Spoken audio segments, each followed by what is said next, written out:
Pour mieux comprendre la maladie et son environnement, il faut déjà savoir ce que c'est l'environnement de la maladie. C'est tout ce qui est autour de la maladie, mais pas directement la maladie en elle-même, c'est-à-dire tout ce qui est administratif, quand on doit déposer un arrêt de travail, comment, à qui on doit s'adresser, mais aussi toute la qualité de vie, c'est-à-dire l'alimentation, diminuer les effets secondaires des traitements. Pour comprendre tout ça, on va faire de la bibliographie avec des sources fiables et on va aussi aller parler à des patients et à leurs aidants, que ce soit directement ou aussi via des associations de patients.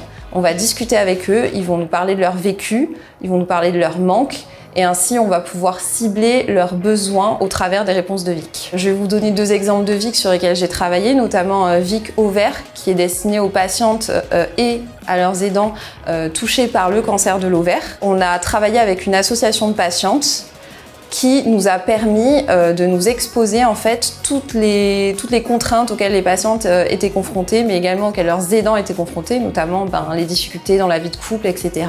On a vraiment fait des réunions avec ces personnes, on a discuté de leur vécu et on leur a posé des questions. Vic, c'est pas uniquement destiné aux patients et proches atteints et touchés par des cancers, mais c'est aussi destiné aux patients et aidants touchés par des maladies chroniques, comme par exemple l'asthme, qui est une maladie chronique très présente à l'heure actuelle dans le monde et même en France. Et on a un peu la même démarche que pour les Vic cancer, c'est-à-dire qu'on va aller travailler avec des patients et des associations de patients pour comprendre leurs difficultés, pour comprendre leurs problèmes avec leur traitement et on va pouvoir à la fin cibler les thématiques qui nous permettent de les aider au mieux.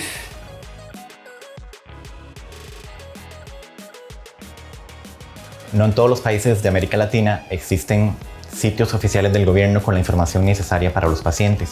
Así que crear las respuestas para Vic ha sido un proceso mucho más complejo que en otras versiones. Sin embargo, el mayor reto realmente han sido las diferencias en los sistemas de salud de cada uno de los países de la región y cómo abordan en cada uno de ellos el asma.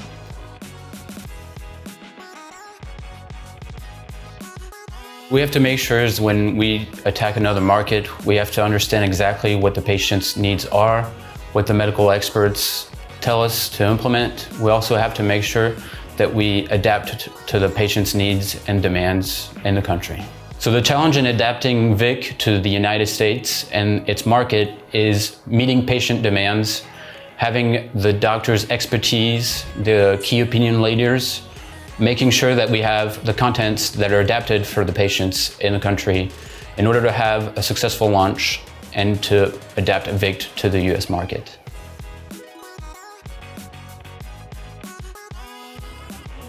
Zum Glück gibt es nicht so viele Unterschiede zwischen dem französischen und deutschen Gesundheitssystem. Nicht so viele Unterschiede wie mit dem amerikanischen System. Aber es gibt trotzdem einige Unterschiede. Die Medikamentennamen natürlich sind nicht dasselbe. Und die Arzneimittelerstattung sind nicht dasselbe zwischen Frankreich und Deutschland. In Deutschland werden also ein Teil des Medikaments zahlen. Es ist ungefähr 10% und es kann nicht weniger als 5 € und nicht mehr als 10 € sein. In Frankreich gibt es nur Teil des Medikaments, die erstattet werden, von 50% bis zu 100%. Also wir haben damit gemacht. Also wir haben natürlich die Namen des Medikaments angepasst und wir haben auch das Gesundheitssystem analysiert und die Behandlungsmöglichkeiten für Krankheiten wie Asthma zum Beispiel. Zum Glück hat Asthma dasselbe Behandlungsmöglichkeiten in der Welt. Die Empfehlungen wurden von GINA, der Globalen Initiative für Asthma, diktiert. Also alle Länder werden dasselbe machen mit Asthma. Eine Reliebebehandlung und eine Langzeitbehandlung.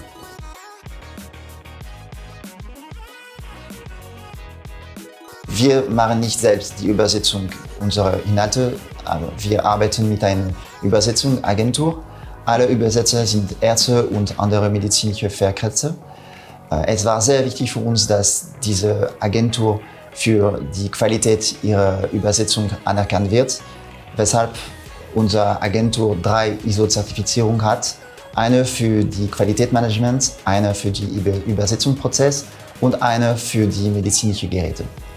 Die helfen uns bei der Entwicklung einer WIC und in unserem Alltagsleben, wenn wir neue Inhalte in WIC hinzufügen.